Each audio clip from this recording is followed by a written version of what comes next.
Cell biology का हमारा unit चल रहा है। पहले क्लास में मैंने बोर्ड कॉपी के नोट्स पे पढ़ाया था, जिसमें डिटेल से ये बात की थी कि एक प्रोकैरियोटिक सेल क्या होता है, सेल की डिस्कवरी कैसे हुई है। आज जो हम अपना यूकैरियोटिक सेल का जो पहला टॉपिक डिस्कस करेंगे वो सेल मेम्ब्रेन है। सेल मेम्ब्रेन प्रोकैरियोट्स में भी पाया जाता है, यूकैरियोट्स में भी पाया जाता है। इसको हम लोग दो तीन नामों से जानते हैं, तीन नाम यानी सेल मेम्ब्रेन और प्लाज्मा मेम्ब्रेन और बायोलॉजिकल मेम्ब्रेन से हम इसको जानते हैं। तो क्या हुआ कि हमारा जब डिस्कवरी हो रहा है इसका इलेक्ट्रॉन माइक्रोस्कोप का 1950 में, तो उसके बाद जो है वो एक डिटेल स्टडीज जो है ना प्लाज्मा मेम्ब्रेन का पॉसिबल हो पाया। पहले क्लास में मैंने ये बताया था आपको कि जो हमारा इन्वेंशन है इलेक्ट्रॉन माइक्रोस्कोप का वो 1931 है। वो सही है। वो जो है 1931 में जो दो साइंटिस्ट थे उन्होंने बहुत इनिशियल स्टेज में और बहुत प्रिलिमिनरी किस्म की इलेक्ट्रॉन माइक्रोस्कोप डेवलप किया था, लेकिन अराउंड 1950, चूंकि ये डेट मेंशन है इसलिए याद रखिएगा, 1950 में क्या हुआ कि इलेक्ट्रॉन माइक्रोस्कोप का इन्वेंशन होता है। ठीक है, तो हम शुरू करते हैं कि इलेक्ट्रॉन माइक्रोस्कोप जैसे ही इन्वेंट होगा तो अल्ट्रा डिटेल्ड स्ट्रक्चर जो है ना सेल का या सेल ऑर्गेनेल का पॉसिबल हो पाएगा। उससे पहले वो चीजें पॉसिबल नहीं थी। तो सबसे पहले देखिए कि सेल मेम्ब्रेन को हमने क्या कहा कि प्लाज्मा मेम्ब्रेन भी कहा और बायोलॉजिकल मेम्ब्रेन भी कहा। ठीक है, तो क्या हो रहा है कि 1950 में इलेक्ट्रॉन माइक्रोस्कोप हमारा इन्वेंट हो जाएगा। जैसे ही इलेक्ट्रॉन माइक्रोस्कोप हमारा इन्वेंट होगा तो डिटेल स्टडीज जो है ना वो पॉसिबल हो पाएंगी। अब प्लाज्मा मेम्ब्रेन की भी डिटेल स्टडीज पॉसिबल हो पाएंगी। हमारा जो है न्यूक्लियस जो है न्यूक्लियर इन्वेलप जो है उसकी भी डिटेल स्टडीज होंगी। तो जितने भी हमारे मेम्ब्रेनस और सेल ऑर्गेनेल्स में जो बहुत माइक्रोस्कोपिक है, जो सिंपल माइक्रोस्कोप से हम नहीं देख पाते हैं, उसकी स्टडीज कब पॉसिबल हो पाएगी? जब हमारा इलेक्ट्रॉन माइक्रोस्कोप इन्वेंट होगा। बुक में दिया हुआ एनसीईआरटी में 1950 के अराउंड वो इन्वेंशन होता है उसका। ठीक है, लेकिन हमें पता है कि ऐसा नहीं है कि 1972 में जैसे फ्लूइड मोजाइक मॉडल आता है सिंगर एंड निकोलसन का, अभी हम लोग उसकी हिस्ट्री भी देखेंगे। तो ऐसी बात नहीं है कि उससे पहले जो है वो स्टडीज नहीं हो रहा है प्लाज्मा मेम्ब्रेन पे या किसी ऑर्गेनल में, ये डेवलपमेंट चल रहे हैं। और तो क्या हो रहा है, लेकिन अल्ट्रा स्ट्रक्चर पॉसिबल तब हो पा रहा है जबकि इलेक्ट्रॉन माइक्रोस्कोप इन्वेंट होगा। अब देखिए कि मीनवाइल क्या हो रहा है कि जो केमिकल स्टडीज है ना हमारा, वो सेल मेम्ब्रेन पे चल रहा है। केमिकल स्टडीज किस पे चला है? हमारा सेल मेम्ब्रेन पे। इसकी एक हिस्ट्री है जो अभी हम डिस्कस करेंगे कुछ देर में। ठीक है, एग्जाम्पल जैसे ह्यूमन रेड ब्लड सेल है, इस पे जो है हमारा क्या कहते हैं वो स्टडी जो है वो चल रहा था। तो अब जो चीज इन्फर हुआ इन स्टडीज से उसको हम लोग डिटेल में पहले देखते हैं। क्या है कि सेल मेम्ब्रेन जो है वो मेनली किससे बना होता है? लिपिड से और प्रोटीन से। इसलिए हम इसको क्या कहते हैं? लिपोप्रोटीन भी कह देते हैं। ठीक है, तो लिपिड और प्रोटीन इसके दो मेन कॉन्स्टिट्यूएंट्स हैं प्लाज्मा मेम्ब्रेन के। ये बात समझ में आ गई। ये क्लास हमने 8 में भी पढ़ा है, 9th में भी पढ़ा है। लेकिन लिपिड कैसा होगा, लिपिड का क्या नेचर होगा, उसका स्ट्रक्चर क्या डिटेल है, प्रोटीन्स कैसे होंगे, प्रोटीन्स के स्ट्रक्चरल डिटेल्स की हम स्टडी करेंगे। तो अभी देखते हैं कि लिपिड जो है ना हमारा, जो मेम्ब्रेन का लिपिड है हमारा, मेम्ब्रेन लिपिड की अगर हम बात करें तो ये लिपिड क्या है? बायलेयर है। कैसा है? बायलेयर है। बाय का मतलब होता है दो, मोनो का मतलब होता है एक। तो बायलेयर का क्या मतलब हुआ? दो लेयर। अब यहाँ पे देखिए इस स्ट्रक्चर को थोड़ा सा आप जब वीडियो देखेंगे तो इसको जूम भी कर सकते हैं। तो अब क्या है, ये देखिए ये एक लेयर हो गया, दूसरा क्या है, ये दो लेयर हो गया। ठीक है, तो पहली बात हमने क्या देखी? पहली बात हमने ये देखी, हाँ पहली बार हमने क्या देखी कि लिपिड जो है हमारा कैसा है? ये बायलेयर। ठीक है, बायलेयर है। लेकिन मेनली जो लिपिड है ना वो क्या कंटेन करता है? फॉस्फोरस कंटेन करता है, जिस वजह से हम इसको क्या बोलते हैं? फॉस्फोलिपिड्स कहते हैं। ठीक है, तो हमने क्या देखा कि लिपिड कैसा है? बायलेयर है, यानी दो लेयर है। उसमें मोनो लेयर नहीं होता है बल्कि दो लेयर होता है। और वो जो दो लेयर होता है उसमें एक स्पेशल कंपाउंड रहता है, सॉरी मतलब एलिमेंट होता है जिसको हम फॉस्फोरस कहते हैं। इसलिए हम उसको क्या बोलते हैं? फॉस्फोलिपिड्स कहते हैं, ठीक है। अब ये जो फॉस्फोलिपिड्स होता है, ये देखिए इसका स्ट्रक्चर ऐसा होता है, मान लेते हैं थोड़ी देर के लिए ये हमारा लिपिड है, ठीक है।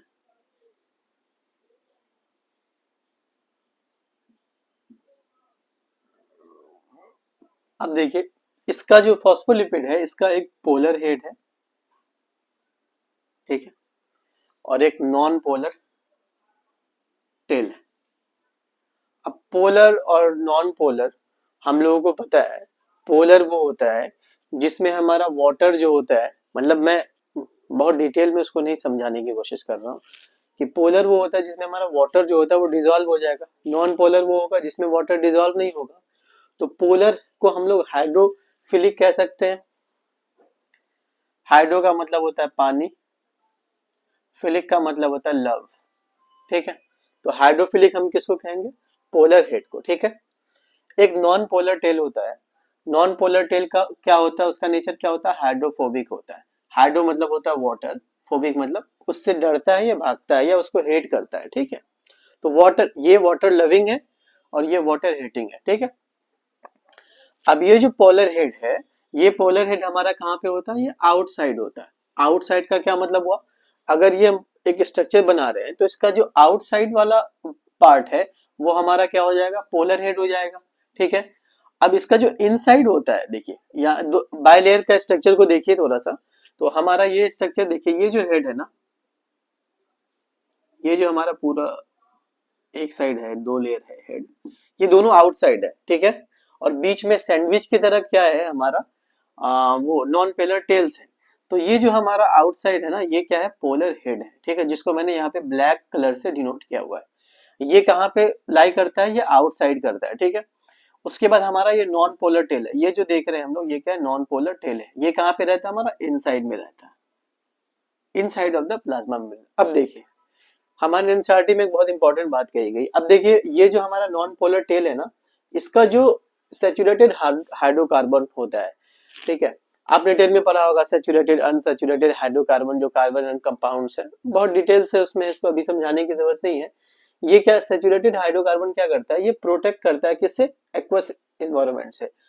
अगर मान लेते हैं हम, अगर इसको, इसी स्ट्रक्चर को हम लोग, अगर हम ऐसे करके, ये तो इस टाइप का होगा ना सेल हमारा, अब इसके बाहर देखिए इस तरीके का डबल लेयर हो गया, प्लाज्मा मेम्ब्रेन हो गया, ठीक है। अब इसमें क्या होगा, प्लाज्मा मेम्ब्रेन का ये पोलर हेड हुआ, इसके बीच में क्या होता है,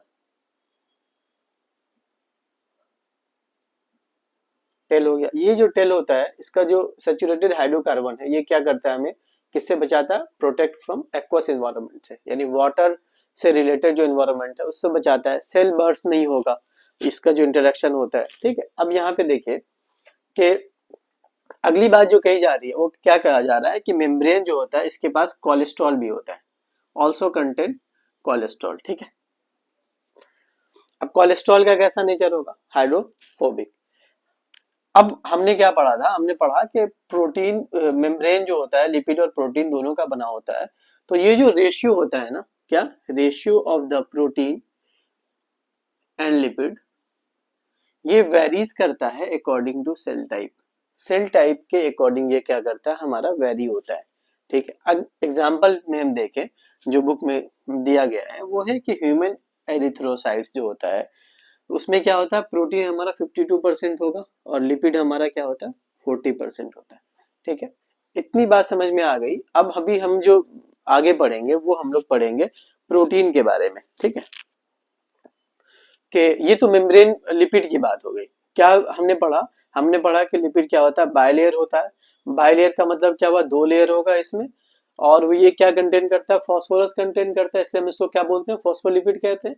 अब ये जो लिपिड होता है हमारा फॉस्फोलिपिड, ये इसका एक पोलर हेड होता है, एक नॉन पोलर टेल होता है। पोलर हेड जो होता है कहाँ होता है, आउटसाइड होता है, ठीक है, और इसका नेचर क्या होता है, हाइड्रोफिलिक होता है। नॉन पोलर टेल जो होता है कहाँ होता है, इनर साइड होता है, देखिए ये इनर साइड है, ठीक है। अब इसका नेचर क्या होता है, हाइड्रोफोबिक होता है। अब पोलर टिल जो हमारा है उसका जो सैचुरेटेड हाइड्रोकार्बन है ये हमें किससे बचाता है, एक्वस इन्वायरमेंट से बचाता है। किससे बचाता है, एक्वस इन्वायरमेंट से हमें बचाता है। ठीक है, इतनी बात समझ में आ गई। तो अब अगला हम जो अगला जो पॉइंट है वो ये कह रहा है कि ये जो मेम्ब्रेन होता है ना, मेम्ब्रेन क्या कंटेन करता है, कोलेस्ट्रॉल को कंटेन करता है। अब कोलेस्ट्रॉल को कंटेन करता है। अब हमने क्या पढ़ा था, हमने पढ़ा था कि सेल मेम्ब्रेन जो है किससे बना होता है, लिपिड से भी और प्रोटीन से भी। तो जो ratio of the protein and the lipid जो है ये वेरीज करता है अकॉर्डिंग टू सेल टाइप। मतलब ये है कि अगर ह्यूमन आरबीसी या एरिथ्रोसाइट्स की हम बात अगर करते हैं तो प्रोटीन उसमें कितना है 52%, लिपिड कितना है उसमें 40%। अब अगर हम नर्व सेल के अगर हम प्लाज्मा मेम्ब्रेन की बात करेंगे तो कोई जरूरी नहीं है कि उसका भी प्रोटीन कितना होगा 52% होगा और लिपिड कितना होगा 40% होगा। ये जरूरी नहीं है, ये डिपेंड करता है किस पे, सेल के टाइप पर, इसलिए ये वेरीज करता है। अगला जो टॉपिक हम देखेंगे वो हम देखेंगे कि प्रोटीन का क्या स्ट्रक्चर इसमें होता है। तो मैं इसको रफ करता हूं।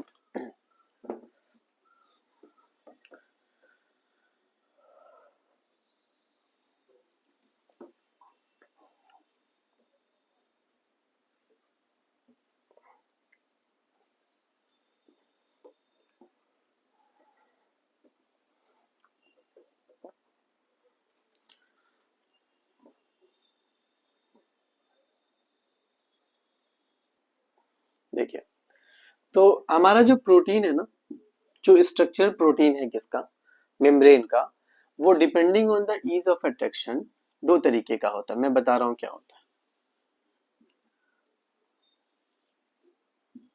ईज ऑफ अट्रैक्शन का मतलब होता है कि how easily a substance can be remove from another substance, यानी कैसे हम किसी भी सब्सटेंस को रिमूव करते हैं, एक्सट्रैक्ट करते हैं। उसकी बुनियाद पर हमारा प्रोटीन जो होता है दो तरीके का होता है, किसमें, इसमें पाया जाता है प्लाज्मा मेम्ब्रेन में। एक तो हमारा होता है वो होता है इंटीग्रल प्रोटीन। क्या होता है, इंटीग्रल प्रोटीन होता है। दूसरा हमारा होता है पेरीफेरल, पेरीफेरल प्रोटीन। ठीक है, ठीक। अब ये जो हमारा पेरीफेरल होता है ना, ये होता है पेरीफेरल प्रोटीन। कहाँ होता है, ये surface of the plasma membrane पे होता है। कहाँ पाया जाता है ये, surface of the cell membrane.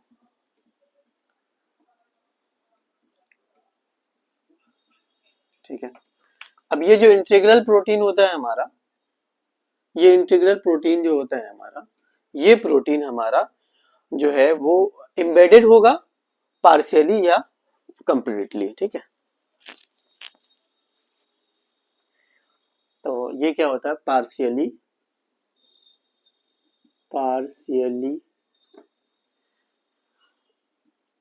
ब्यूटेड या टोटली एम्बेडेड। ठीक है, पार्शियली बरीड या टोटली एम्बेडेड कहाँ होगा, इनसाइड द प्लाज्मा मेम्ब्रेन। कहाँ, इनसाइड द प्लाज्मा मेम्ब्रेन। ठीक है, जब हम फ्लूइड मोजाइक मॉडल पढ़ेंगे तो हम डिटेल स्ट्रक्चर इसका देखेंगे और स्ट्रक्चर में देखेंगे कि ये यानी पेरिफेरल प्रोटीन कहाँ होता है और इंटीग्रल प्रोटीन कहाँ पे पाया जाता है। ठीक है, नेक्स्ट चीज देखते हैं।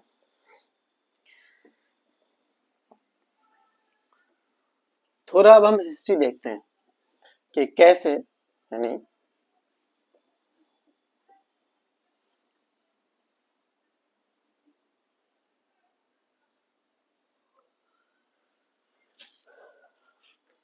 नेक्स्ट हम लोग देखेंगे, अब हम लोग देखेंगे हिस्ट्री के बारे में। थोड़ा हिस्ट्री देख लेते हैं, एनसीईआरटी में तो है नहीं लेकिन फिर भी जरूरी है कि कैसे जो है केमिकल स्टडीज जो है ना इस पे हुआ। ठीक है, तो हमारे सामने एक साइंटिस्ट आते हैं जिनका नाम है ओवरटन।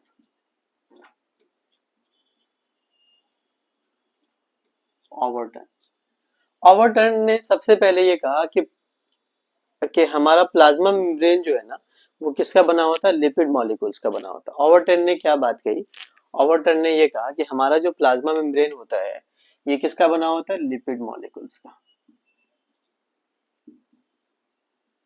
लिपिड मॉलिक्यूल्स का बना होता है। ठीक है, अब देखते हैं थोड़ा सा। तो उन्होंने क्या किया, एक मान लेते हैं ये सेल है हमारा, ठीक है, थोड़ी देर के लिए। अब ये सेल है हमारा, तो इसका आउटर मोस्ट क्या होगा, हमारा प्लाज्मा मेम्ब्रेन है, एनिमल सेल मान लीजिए। ठीक है, तो अब ओवरटन ने क्या किया कि बहुत सारे यानी जो हमारा वो था, यानी केमिकल्स को उसके थ्रू पास करवाया। ठीक है, तो उसने ऑब्जर्व किया, किसने, ओवरटन ने क्या किया, ऑब्जर्व किया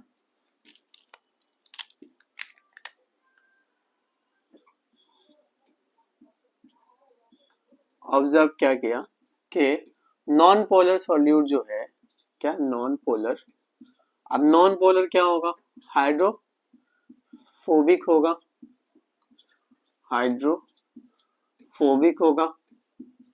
ये जो नॉन पोलर सॉल्यूट है हमारा, नॉन पोलर सॉल्यूट जिसका नेचर क्या है, हाइड्रोफोबिक, नॉन पोलर सॉल्यूट यानी हाइड्रोफोबिक, ये क्या हुआ, पास कर गया किसके थ्रू, पासेस थ्रू क्या, प्लाज्मा मेम्ब्रेन, क्या प्लाज्मा मेम्ब्रेन। ठीक है, पास कर गया, लेकिन इसने ये देखा कि जो पोलर सॉल्यूट था वो क्या हुआ, डिस्कार्ड हो गया। एक चीज और इसने देखी, पोलर सॉल्यूट क्या हुआ, डिस्कार्डेड, डिस्कार्ड का स्पेलिंग यही होता है ना, डिस्कार्डेड। ठीक है, यानी वो पास नहीं कर पाया। तो इससे इसने क्या नतीजा निकाला, इन्फ्रेंस, इसने निकाला, कुछ तो इन्फ्रेंस होगा इसका, क्या इन्फ्रेंस ये था कि सेल मेम्ब्रेन, सेल मेम्ब्रेन किसका बना हुआ है, लिपिड मॉलिक्यूल्स का। ठीक है, मॉलिक्यूल्स। ठीक है, अब देखिए इसके बाद जो है ना दूसरे साइंटिस्ट आएंगे जिसका नाम है, मैं स्पेलिंग के लिए एक बार देख लेता हूँ नोट्स स्पेलिंग में, गॉटर एंड गिरेंडल, क्या गॉटर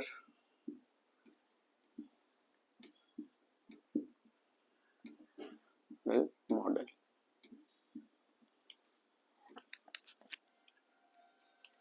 गॉटर गिरेंडल ने ये कहा, इन्होंने क्या ऑब्जर्व किया कि लिपिड क्या होता है, बायलेयर होता है। लिपिड क्या होता है, बस इतना ध्यान रखना, लिपिड क्या होता है, लिपिड के कैसा होता है, बाय,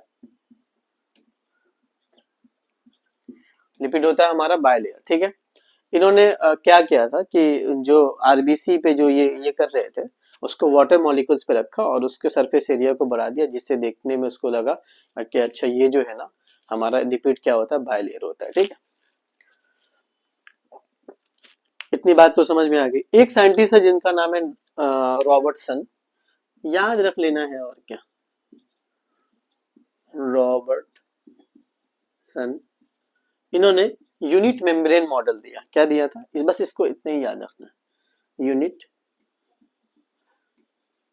मेम्ब्रेन मॉडल। ठीक है, ठीक है, इतनी बात समझ में आ गई। एक और साइंटिस्ट है डेनियल एंड डेविसन करके, स्पेलिंग देखिए, डेनियली and deviation,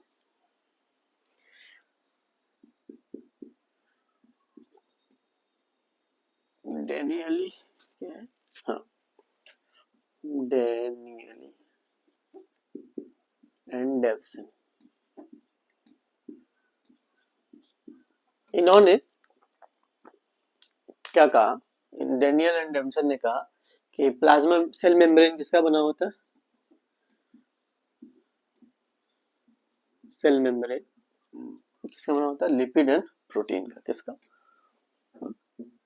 lipid, lipids and protein, ठीक है, लिपिड एंड प्रोटीन यानी लिपोप्रोटीन, लिपोप्रोटीन, ठीक।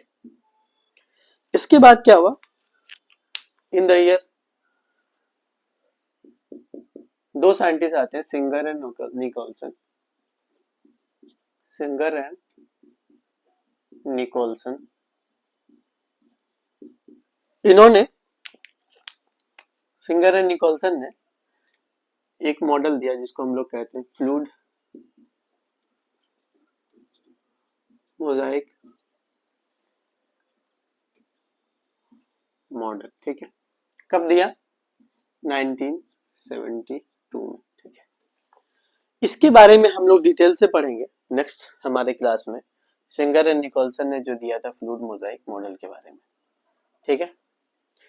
तो हमने क्या देखा, हमने देखा कि 5 साइंटिस्ट बस याद रखना है थोड़ा सा हिस्ट्री में। एक ऑवर्टन है जिन्होंने कहा था कि प्लाज्मा मेम्ब्रेन बना हुआ है लिपिड मॉलिक्यूल्स का। उसके बाद गॉटन एंड ग्रेंडेली आए जिन्होंने क्या कहा कि लिपिड जो होता है वो कैसा होता है, बायलेयर का होता है। उसके बाद रॉबर्टसन आए, रॉबर्टसन ने यूनिट मॉडल में मेम्ब्रेन दिया। डेनियली एंड डेविसन आते हैं जिन्होंने कहा कि सेल मेम्ब्रेन किसका बना होता है, लिपिड एंड प्रोटीन का बना होता है। और फिर सिंगल और निकोलसन आते हैं जिन्होंने कहा कि ये फ्लूइड मोजाइक मॉडल होता है, दिया उन्होंने, कब दिया, 1972 में दिया। ये इंपॉर्टेंट क्वेश्चन है, इससे बहुत सारा क्वेश्चन आता है, ठीक है।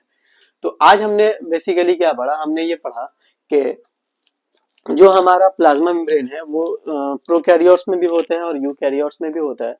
इसकी जो केमिकल स्टडीज हैं वो पहले से चल रही थी, पहले से केमिकल स्टडी चल रही थी, लेकिन क्या हुआ कि 1950 में जब हमारा इलेक्ट्रॉन माइक्रोस्कोप आ गया तो उसके बाद इसके डिटेल्ड स्ट्रक्चर आ गए, ठीक है। उसके बाद हमने ये पढ़ा कि ये इसके और नाम है, बायोलॉजिकल मेम्ब्रेन भी इसको कहते हैं, सेल मेम्ब्रेन भी कहते हैं। और ये जो हमारा है वो मतलब लिपिड और प्रोटीन का मेनली बना होता है, ठीक है।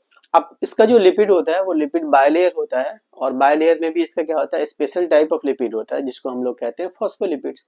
अब ये जो फॉस्फोलिपिड्स है इसके दो मतलब इसके अंदर दो स्ट्रक्चर इसका कंपोनेंट है। एक तो इसका टेल होता है, एक इसका हेड होता है। हेड जो होता है हमारा वो पोलर होता है, और जिसका नेचर क्या, वो कहाँ रहता है, आउटसाइड में रहता है, बाहर की तरफ रहता है।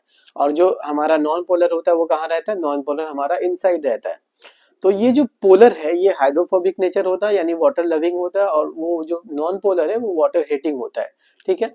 उसके बाद हमने ये पढ़ा कि जो ये है हमारा जो मेम्ब्रेन है वो मेनली लिपिड एंड प्रोटीन का बना होता है।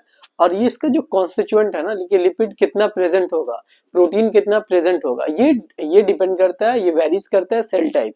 अभी हमने उसके बारे में पढ़ा था कि ह्यूमन इसके बारे आरबीसी के बारे में पढ़ा था कि उसमें 52% क्या होता है, हमारा प्रोटीन होता है, 40% क्या होता है उसमें लिपिड होता है। उसके बाद हमने ये पढ़ा कि जो हमारा प्रोटीन है ना, वो प्रोटीन हमारा जो है वो दो तरीके का होता है, एक तो पेरिफेरल होगा, इंटीग्रल होगा। लेकिन ये किस पे डिपेंड करता है, ईज ऑफ एक्सट्रैक्शन, यानी जो हम कैसे उसको निकालेंगे, एक्सट्रैक्ट करेंगे किसी सब्सटेंस में से या प्लाज्मा मेम्ब्रेन से, उस पर डिपेंड करता है। प्रोटीन दो तरीके का होता है। अब थोड़ी देर के लिए अगर मान लेते हैं हम इस स्ट्रक्चर को देखें, यहाँ पे दिख रहा है ना, अगर हमारा ये है ना, मान लीजिए बायलेयर हमारा चल रहा है,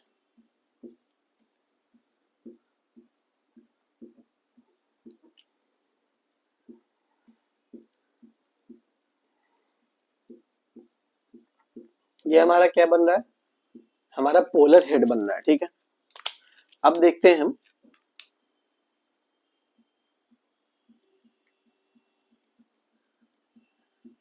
तो हमारा ये पार्ट है ना, ये क्या है, हमारा इंटीग्रल प्रोटीन है। अब ऐसे ही प्रोटीन जो है हमारा और कहाँ पे होगा, सरफेस पे होगा। इसको हम लोग क्या कहेंगे, पेरिफेरल प्रोटीन। इसको हम लोग क्या कहेंगे, इंटीग्रल प्रोटीन,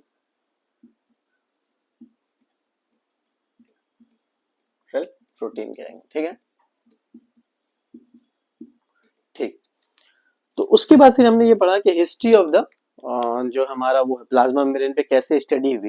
तो सबसे पहले हमने पढ़ा कि ओवरटन जो है, ओवरटन ने स्टडी किया, और ओवरटन ने क्या किया कि कुछ यानी सब्सटेंस उसमें सॉल्वेंट को या सॉल्यूट को पास करा है, तो देखा कि जो नॉन पोलर है वो इजीली पास हो रहा है और जो पोलर है वो डिस्कार्ड हो रहा है, जिससे उसने ये नतीजा निकाला कि प्लाज्मा मेम्ब्रेन किसका बना है, लिपिड मॉलिक्यूल्स का बना हुआ। उसके बाद हमने पढ़ा कि गॉटर एंड गेरेंडल मॉडल हमने देखा कि इसमें हमने ये पढ़ा कि जो हमारा लिपिड होता है वो प्रेजेंट तो होता है लेकिन वो बाय लेयर होता है, इसका 2 लेयर होता है। फिर हमने रॉबर्टसन के बारे में पढ़ा, रॉबर्टसन के बारे में पढ़ा कि यूनिट मेम्ब्रेन मॉडल जो है वो हमारा किसने दिया था, रॉबर्टसन ने दिया था। फिर एक साइंटिस्ट आते हैं, उनका नाम है डेनियली एंड डेवसन, इन्होंने डेनियली एंड डेफसन, इन्होंने सेल मेम्ब्रेन के बारे में बताया कि ये जो है लिपोप्रोटीन होता है इसके अंदर, यानी ये प्रोटीन का भी बना होता है और लिपिड का भी बना होता है। फिर सिंगर और निकोलसन आएंगे 1972 में, वो डिटेल स्ट्रक्चर हमें बताएंगे, जिसको हम लोग क्या कहते हैं, फ्लूइड मोजाइक मॉडल कहते हैं, और ये मोस्ट एक्सेप्टेबल है। कभी एग्जाम में आ जाए कि मोस्ट एक्सेप्टेबल कौन है, तो यही है, मोस्ट एक्सेप्टेबल। हाँ, आगे हम बढ़ेंगे कि प्लाज्मा मेम्ब्रेन जो हमारा होता है वो सिलेक्टिवली परमेएबल होता है। सिलेक्टिवली परमेएबल होता है यानी इसका मेन फंक्शन जो है वो क्या है, ट्रांसपोर्टेशन ऑफ द सॉल्यूट। अब उसमें हम देखेंगे कि ये कैसे वो कर रहा है, यानी इसमें ट्रांसपोर्टेशन कैसे हो रहे हैं, उसमें हम ऑस्मोसिस के बारे में देखेंगे कि कौन सा एलिमेंट ऑस्मोसिस के थ्रू हो रहा है, डिफ्यूजन के थ्रू क्या हो रहा है। अगर आपने क्लास 9 पढ़ा होगा तो आपने 3 चीजों को पढ़ा होगा कि हाइपोटोनिक सॉल्यूशन क्या होता है, आइसोटोनिक और हाइपरटोनिक सॉल्यूशन क्या होता है। कैप सेल जो है वो उसमें प्लाज्मोलाइसिस हो जाता है, श्रिंक हो जाता है, ये सब 9th में बहुत अच्छे से दिया हुआ है। मैं 9th का भी फाउंडेशन क्लास शुरू करने वाला हूँ, और वो जो है कॉपी और उसके मतलब वो नोट्स पे चलेगा। तो उसमें आसानी ये होगी कि अगर कोई ऐसे बच्चे जो हमारे 11th में हो या 10th में हो, या अभी 10th एग्जाम जब होगा तो उसके बाद वैसे बच्चे जब ब्रेक लेंगे, तो ब्रेक लेने में वो जो फाउंडेशन कोर्स होंगे वो बहुत आसानी से समझ में आ जाएंगे, और वो मैं उसको डिटेल में डालूंगा। अभी कुछ क्लासेस आगे पीछे हो रहे हैं लेकिन सारी चीजें कवर हो जाएंगी। अभी नीट वाले अगर कोई मेरा वीडियो देख रहे होंगे जो नीट एस्पिरेंट है, तो आप उसमें एलगी के बारे में आप देख सकते हैं, बहुत सारी चीजें जो मैं अभी अब जितना आज मैंने बताया, इससे 3-4 क्वेश्चन आ सकते हैं हमारे इसमें, मतलब नीट के एग्जाम में आ सकते हैं। और जो आगे हम देखने वाले हैं यानी फ्लूइड मोजाइक मेटल का डिटेल और functions of the plasma membrane, transportation of the solute, उससे डायरेक्ट क्वेश्चन आए 2010 में भी आए हैं, ठीक है। तो हम नेक्स्ट क्लास में उसको देखते हैं, तब के लिए आप चैनल को सब्सक्राइब करें, लाइक करें और वीडियोस को देखें। कोई डाउट होगा तो डाउट क्लास भी होगा, तो कमेंट में भी आप कर सकते हैं कि कोई क्वेश्चन अगर आपको समझ में आ रही है, तो मैं उसके अकॉर्डिंग वीडियो बना लूंगा। Thank you so much.